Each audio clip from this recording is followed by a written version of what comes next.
শেখ হাসিনার পদত্যাগের পর থেকেই প্রবাসে চলছে আনন্দ উল্লাস। দেশে দেশে বিজয় উদযাপন করছেন প্রবাসী বাংলাদেশিরা।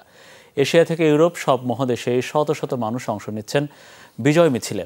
স্লোগানে স্লোগানে প্রকম্পিত হচ্ছে ভিন দেশের মাটি। তরুণ প্রজন্মের হাত ধরে নতুন এক বাংলাদেশের স্বপ্ন দেখছেন প্রবাসীরা।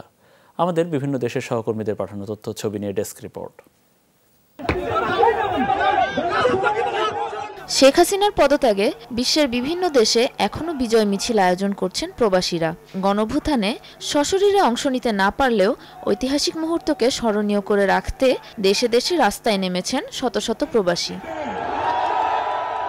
অলিম্পিকের কড়া নিরাপত্তার মধ্যেই প্যারিসের রিপাবলিক মানবাধিকার চত্বরে বিজয় উল্লাসে মাতেন ফ্রান্সে বসবাসরত বিপুল বাংলাদেশি। শহরের বিভিন্ন প্রান্ত থেকে স্থানীয় সময় বিকালে বিজয় মিছিল নিয়ে চত্বরে জড়ো হয় কয়েক হাজার মানুষ।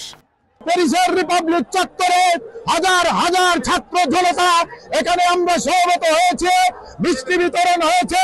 আমরা যে প্যারিসে এখানে বসে এনজয় করতেছি, এই যে বিজয় সেলিব্রেশন করতেছি, এটার 100-এর মধ্যে 100% ক্রেডিট আমরা দিতে চাই বাংলাদেশের ছাত্র সমাজকে। জার্মানির বার্লিনের বিভিন্ন বিশ্ববিদ্যালয়ে অধ্যয়নরত শিক্ষার্থী ও প্রবাসী বাংলাদেশিরা উদযাপন করছেন স্মরণীয় এই মুহূর্ত। দেশটির চ্যান্সেলর ওলাফ সোলজের কার্যালয়ের সামনেই হয় প্রবাসী বাংলাদেশিদের এই বিজয় উৎসব। এই অভ্যন্তরীণ পরাধীনতা থেকে আজকে আমরা মুক্তি পেয়েছি, আবার দ্বিতীয়বার দেশটা স্বাধীন হলো। আমরা শুধুমাত্র প্রথম ধাপ পার হয়েছি। আমাদের এই দেশকে গড়তে হবে। এই দেশের ভিতরে যে বিভেদ সৃষ্টি হয়েছে, এই বিভেদ দূর করতে হবে। উল্লাস হয়েছে যুক্তরাজ্যের বাঙালি অধ্যুষিত নগরী বার্মিংহামেও। জাতীয় পতাকা হাতে বিজয় মিছিলে অংশ নিয়ে বার্মিংহামের কেন্দ্রীয় শহীদ মিনার প্রাঙ্গণে জড়ো হন বাংলাদেশিরা।